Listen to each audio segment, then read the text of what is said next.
وطاعته ولزوم أوامره وكثرة مخافته فإن التقوى شعار المؤمنين ودثار المتقين ووصية الله في وفيكم أجمعين.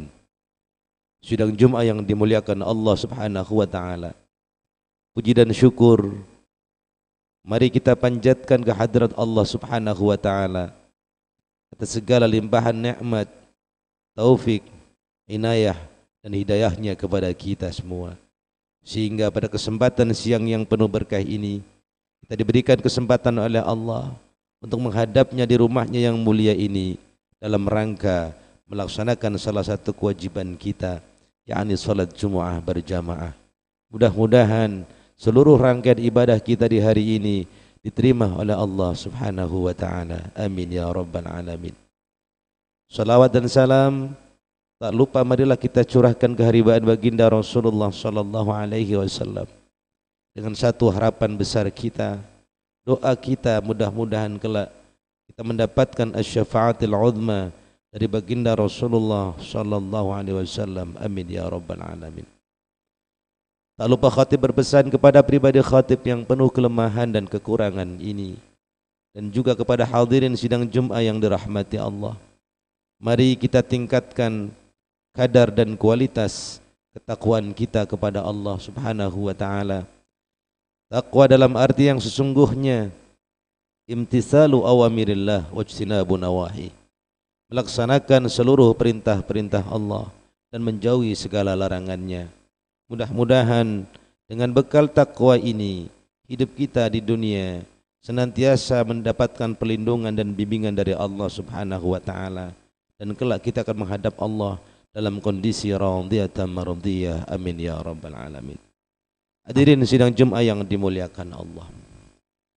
Pada kesempatan khutbah yang singkat ini, izinkan khatib mengangkat sebuah tema tentang al-muhasabah, introspeksi diri. Ada sebuah doa di dalam Al-Quran, tepatnya di surah Al-A'raf ayat 23 yang sering kali kita baca dalam berbagai situasi dan keadaan. Doa ini pertama kali diucapkan oleh baginda Nabiullah Adam alaihi salam dan Siti Hawa. Apa bunyi doa ini? Rabbana zalamna anfusana wa illam taghfir lana wa tarhamna lanakunanna minal khasirin. Rabbana, duhai Tuhan kami, zalamna, sungguh telah zalim kami, anfusana, terhadap diri kami, wa illam taghfir lana, dan jika sekiranya engkau tidak mengampuni kami, wa tarhamna, dan engkau tidak merahmati kami, lanakunanna minal khasirin, niscaya sungguh pasti kami akan menjadi golongan orang-orang yang merugi. Doa ini memanglah pendek, tapi jika mengurut cerita dan sejarahnya, doa ini sungguh luar biasa. Doa ini dibaca oleh baginda Adam alaihissalam dan Siti Hawa setelah mereka terperdaya oleh syaitan sehingga melakukan satu kesalahan yang menyebabkan mereka kemudian diperintahkan oleh Allah untuk meninggalkan surga turun ke bumi. Mereka sadar bahwa kesalahan yang mereka lakukan adalah tipu daya dan jebakan syaitan. Dan kesadaran itu muncul setelah mereka mengalami atau dihukum oleh Allah Subhanahu wa taala. Dari ini pelajaran pertama yang bisa kita petik adalah bahwa baginda Adam alaihi salam dan Siti Hawa tahu meskipun kesalahannya disebabkan oleh syaitan, tapi ujungnya dia tidak mempersalahkan syaitan, tapi justru mereka menyadari bahwa kesalahan ini dilakukannya karena kelemahan mereka, sehingga mereka menjadi melakukan kezaliman terhadap diri mereka sendiri, sesuatu yang mestinya tidak mereka lakukan. Mereka tetap mengatakan ini kesalahan kami dan kami tidak mempersalahkan syaitan. Rabbana zalamna anfusana. Pelajaran pertama ini mengingatkan kepada kita bahwa manusia itu sesungguhnya memang punya kecenderungan yang pertama melakukan kezaliman, perbuatan tidak aniaya melampaui batas. Para ulama memberikan batasan apa itu kezaliman. Ma huwa al-zulmu, Sebagian memberikan pengertian bahwa kezaliman adalah wad'u syai'i fi ghairi mahalli, meletakkan sesuatu bukan pada tempatnya, melakukan sesuatu bukan pada tempatnya, bersikap tidak pada tempatnya. Intinya menerapkan segala sesuatu bukan pada posisi yang sebenarnya. Itulah kezaliman. Melalui cerita dan doa ini kita diingatkan bersama bahwa kita ini seringkali melakukan kezaliman tanpa kita sadari, dan sadar-sadar ketika semuanya sudah terjadi. Biasanya kesadaran muncul setelah segalanya terungkap. Padahal kezaliman yang sering kita lakukan justru lebih sering kita lakukan tanpa kesadaran. Dan sebelum kita melakukan kezaliman kepada orang lain, sesungguhnya seringkali kita melakukan kezaliman pada diri sendiri. Katakanlah seperti ini misalnya, kita mungkin bukan tipe orang yang suka melakukan kesalahan atau berbuat jahat pada orang lain. Kita jarang ngomongin orang lain, jarang mencerca orang lain, tidak pernah mencaci orang lain, tidak pernah menyakiti hati orang lain. Mungkin seperti itu yang kita rasakan. Tapi tanpa sadar, ketika kita merasa tidak pernah berbuat zalim kepada orang lain, justru kita seringkali zalim kepada diri sendiri. Kenapa? Ketika kita menempatkan diri kita tidak pada posisi yang sebenarnya, itulah kezaliman kita pada diri kita. Posisi bagaimana yang menyebabkan kita berbuat zalim? Pertama, posisi kita di hadapan Allah, dan kedua, posisi kita di hadapan manusia. Jika kita ukur posisi kita di hadapan Allah, bagaimana sebetulnya harus kita menempatkan diri di hadapan Allah agar kita tidak zalim? Maka semestinya kita memperlakukan diri kita sesuai dengan porsinya di hadapan Allah. Apa posisi kita di hadapan Allah? Posisi kita adalah makhluk hamba Allah. Tugas dan kewajiban kita menghambakan diri kepada Allah. Maka jika ada di antara kita yang tidak mau menghambakan diri kepada Allah, berarti dia telah zalim pada dirinya, karena dia tidak memposisikan diri sesuai dengan apa yang dikehendaki Allah. Jika ada manusia seringkali meninggalkan kewajiban-kewajiban yang Allah perintahkan, meskipun dia tidak jahat sama orang lain, tapi dia telah zalim kepada dirinya, karena dia tidak menempatkan dirinya sesuai dengan apa yang diatur oleh Allah. Satu contoh, seluruh badan kita dari ujung kaki sampai ujung kepala adalah amanah Allah. Maka sesuai dengan syariat Allah, amanah ini harus dilakukan sesuai dengan ketentuan Allah, dijalankan sesuai pada tempat dan porsinya masing-masing. Allah titipkan mata misalnya untuk digunakan yang baik-baik.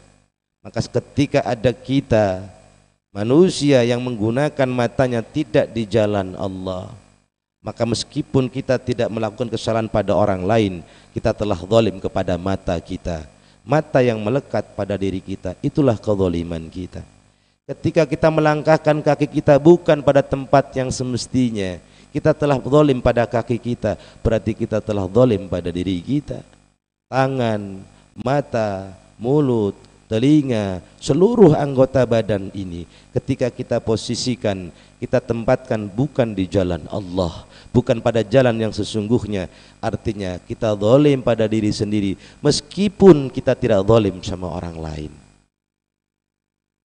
Makanya Nabi Adam alaihissalam begitu menyadari betapa dia telah zalim kepada dirinya, padahal dia tidak melakukan kesalahan pada syaitan, tapi dia terjebak pada godaan syaitan sehingga melakukan hal yang tidak semestinya dia lakukan. Dia menyadari itu adalah kezaliman dirinya. Rabbana zalamna anfusana. Doa ini memberikan satu spirit, makna kepada kita bahwa kita dianjurkan untuk senantiasa introspeksi diri atas dosa dan kesalahan kita. Bisa jadi dosa kita lebih banyak pada diri kita sendiri daripada kepada orang lain. Rabbana zalamna anfusana wa illam taghfir lana, sampai akhir doa. Hadirin sidang Jumat yang dimuliakan Allah. Yang kedua, makna dari doa ini mengingatkan kepada kita bahwa seringkali kita punya kecenderungan menyalahkan orang lain daripada menyalahkan diri sendiri. Seringkali kita menghukumi orang lain daripada menghukumi diri sendiri, memandang orang lain daripada memandang diri sendiri. Ketika kita mengatakan orang lain salah, tanpa sadar kita merasa diri kita lebih benar. Ketika kita mengatakan orang lain lemah, tanpa sadar kita mengatakan diri kita lebih hebat. Ketika orang lain tidak baik, tanpa sadar kita mengatakan diri lebih baik dari orang. Artinya kita seringkali sibuk menilai orang dengan kesalahannya, dengan kelemahannya, dengan kekurangannya, dengan aib dan celahnya. Tapi kita seringkali jarang bahkan menuding diri kita, menunjuk diri kita dengan segala kesalahan kita, kelemahan kita, kekurangan kita, aib dan cacat kita. Kita senang membicarakan aib orang lain daripada mengukur tentang aib diri sendiri. Itulah kezaliman yang tanpa kita sadari. Oleh karena itu, di tahun yang baru ini, mengawali tahun 2022 Masehi ini, ada baiknya kita introspeksi diri ke depan, bahwa perjalanan kita ditentukan seberapa besar kesadaran kita atas kapasitas diri kita, baik dari amal kebaikan maupun amal kesalahan dan dosa-dosa kita. Introspeksi menjadi sebuah penyemangat kita bahwa kesalahan kita harus kita perhitungkan sebelum kita memperhitungkan kesalahan orang lain. Karena kesalahan kita ini yang nanti akan kita pertanggungjawabkan di hadapan Allah, bukan kesalahan orang kepada kita. Oleh karena itu di dalam Al-Quranul Karim di surah Al-Hasyr ayat 18 Allah katakan, ya ayyuhalladzina amanu taqullaha wal tanzur nafsum ma qaddamat lighad.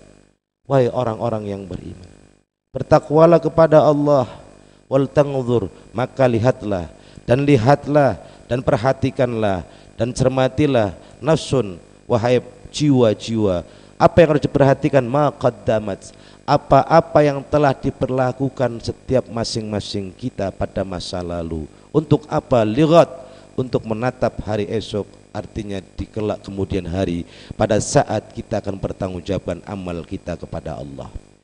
Yang Allah perintahkan dalam ayat ini agar masing-masing melakukan introspeksi diri terhadap dirinya, terhadap apa yang sudah dilakukannya, bukan terhadap orang lain, bukan apa-apa yang dilakukan orang lain. Karena masing-masing sudah punya catatan dan Allah Maha melihat. Lihatlah diri kita sebelum melihat orang lain. Pertimbangkanlah amal-amal kita mana yang sudah baik dan belum, daripada mempertimbangkan amal-amal orang yang menjadi urusan masing-masing. Itulah semangat introspeksi diri bagi kita. Kesadaran terkait dengan betapa pentingnya kita menyadari bahwa manusia ini seringkali zalim dan kezaliman itu tanpa kita sadari.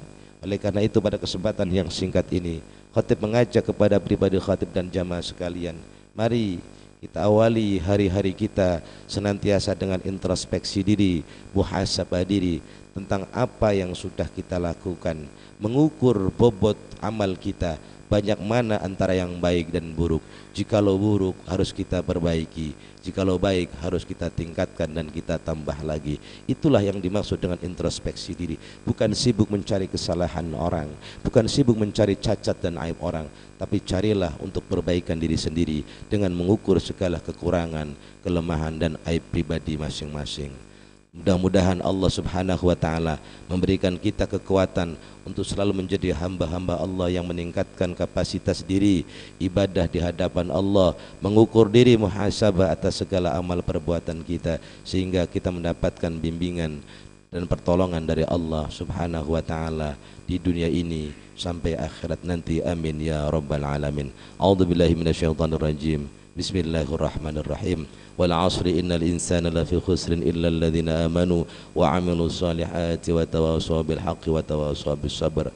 Barakallahu li wa lakum bil Qur'anil Karim wa nafa'ani wa iyyakum bima fihi minal ayati wadh dzikril hakim wa taqabbala minni wa minkum tilawatahu innahu was-sami'ul 'alim. Aqulu qawli hadza fastaghfirullahal 'azim li wa lakum wa lisairil muslimina wal muslimat wal mu'minina wal mu'minat fastaghfiruhu innahu wal ghafurur rahim.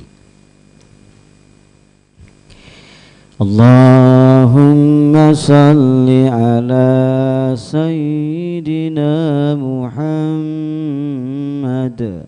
wa ala ali Sayyidina Muhammad.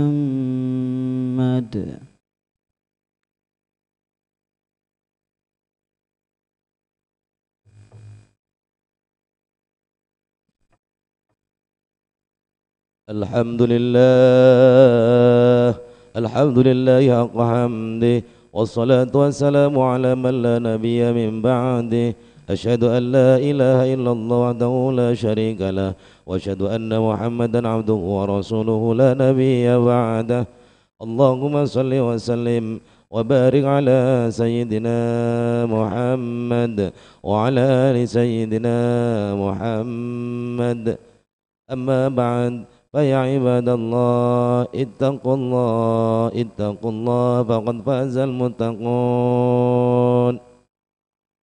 Sidang Jumat yang dimuliakan Allah, sebelum kita tutup khutbah yang kedua ini dengan doa, mari kita ingatkan kembali betapa muhasabah itu penting. Adalah baginda Nabiullah Yunus alaihi salam setelah mendapatkan hukuman oleh Allah dari Allah dengan cara Allah menenggelamkannya di laut dan kemudian dihukum di dalam perut ikan paus. Lantaran Nabi Yunus mengatakan, tidak mungkin kesalahan orang lain saya dihukum. Di dalam kegelapan itu fanada fil dhulumat, maka dalam kegelapan di dalam ikan paus itu, di mana beliau merasakan tiga kegelapan sekaligus, kegelapan malam, kegelapan dasar laut, dan kegelapan perut ikan, kegelapan super gelap. Beliau katakan, la ilaha illa anta subhanaka inni kuntu minadh dhalimin. Ya Allah, tiada Tuhan selain Engkau. Subhanaka, maha suci Engkau ya Allah. Inni kuntu minadh dhalimin. Sesungguhnya aku ini benar-benar termasuk golongan orang-orang yang zalim. Nabi Yunus orang saleh. Nabi Yunus orang pilihan yang diangkat sebagai nabi. Tapi kesadarannya muncul ketika merasakan satu hal yang dirasa beliau tidak tepat melakukan sebuah tindakan. Itulah kezaliman. Beliau katakan, inni kuntu minal zalimin. Aku termasuk orang-orang yang zalim. Bagaimana dengan kita yang seringkali melakukan dosa dengan kesadaran maupun tidak dengan kesadaran? Kita yang bukan nabi, kita yang bukan para kekasih Allah, kita yang masih awam dan pasih jauh dari dekat kepada Allah, tentu kezaliman lebih banyak melekat pada diri kita. Oleh karena itu kesadaran merasa bahwa kita sering berbuat dosa itu menjadi penting agar ke depan hidup kita menjadi lebih baik. Allahumma shalli wa sallim wa barik ala sayyidina Muhammad wa ala ali sayyidina Muhammad. Wardallahumma anil khulafa'ir rasyidin sadatina Abi Bakr wa Umar wa Uthman wa Ali wa an baqiyatus sahabati wa tabi'in wa tabi'it tabi'in wa man tabi'ahum bi ihsanin ila yaumiddin wa alaina ma'hum bi rahmatika ya arhamar rahimin. Allahumma ighfir lil muslimina wal muslimat wal mu'minina wal mu'minat al ahya'i minhum wal amwat innaka sami'un qaribun mujibud da'wat wa ya qadiyal hajat wa ya rafi'ad darajat wa ya dafi'al muhimmat innaka ala kulli syai'in qadir. Allahumma a'izzal islam wal muslimin wa ahlikil kafarata wal zalimin wa dammir a'da'aka a'da'ad din wa a'li kalimatika ila yaumiddin wa rahmatika ya arhamar rahimin. Rabbana atina fid dunya hasanah wa fil akhirati hasanah wa qina adzaban nar.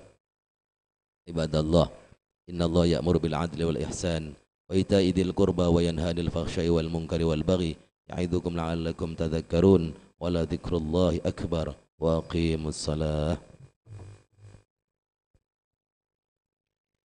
الله أكبر الله أكبر أشهد أن لا إله إلا الله أشهد أن محمدا رسول الله حي على الصلاة حي على الفلاح قد قامت الصلاة قد قامت الصلاة الله أكبر الله أكبر لا إله إلا الله.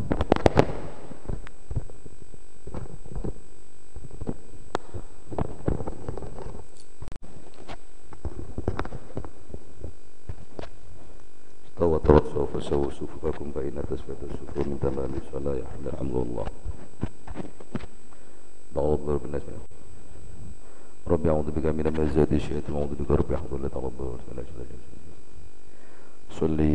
أصلي فوق جمعة ركعتين مستقبل القبلة إماما لله تعالى. الله أكبر.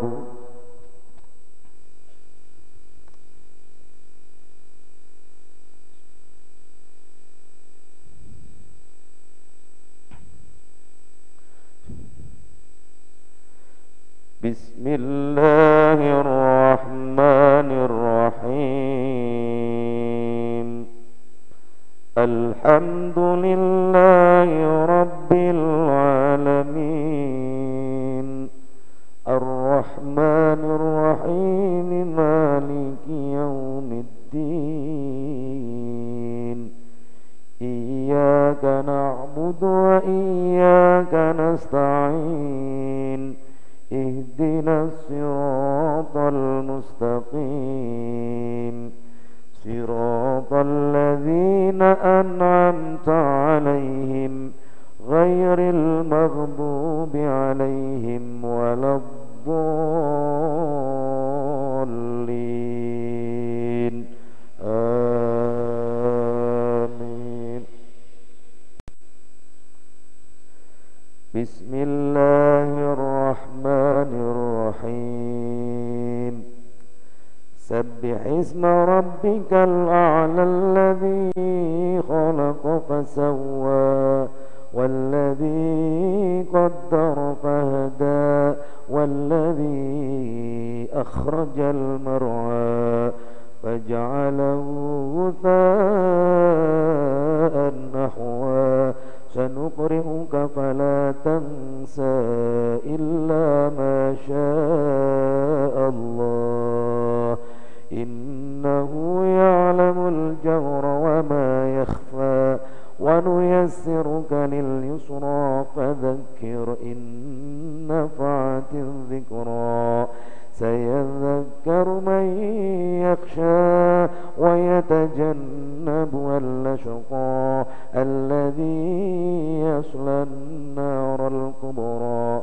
ثم لا يموت فيها ولا يحيا قد أفلح من تزكى وذكر اسم ربه فصلى بل تؤثرون الحياة الدنيا والآخرة خير وأبقى إن هذا لفي الصحف الأولى صحف إبراهيم وموسى.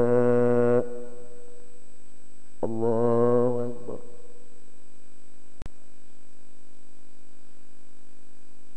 سمع الله لمن حمده. الله أكبر. الله أكبر.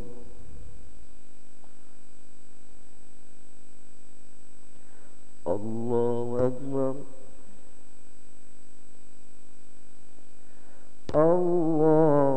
الله أكبر. بسم الله الرحمن الرحيم الحمد لله رب العالمين الرحمن الرحيم مالك يوم الدين إياك نعبد وإياك نستعين اهدنا الصراط المستقيم صراط الذين أنعمت عليهم غير المغضوب عليهم ولا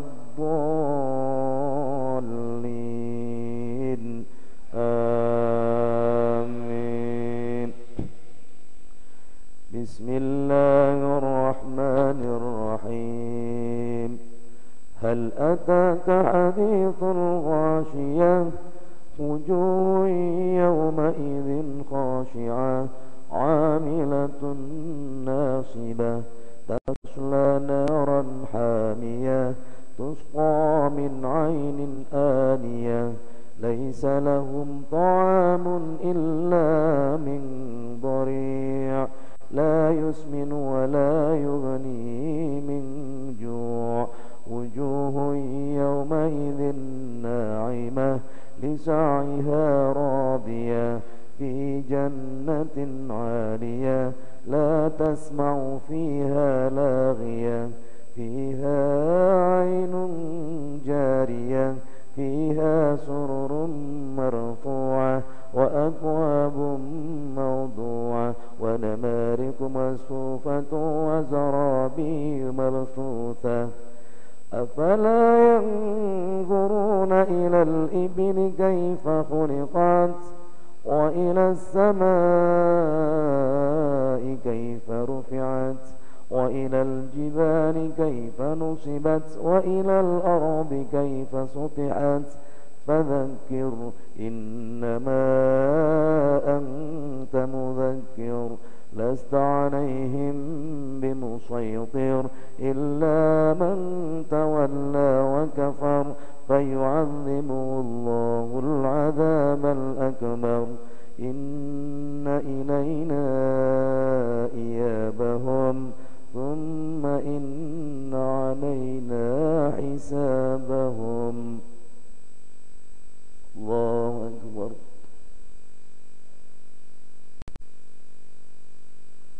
سمع الله لمن حمده. الله أكبر. الله أكبر.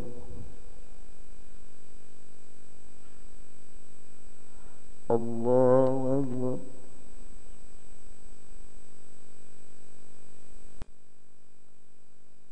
الله أكبر.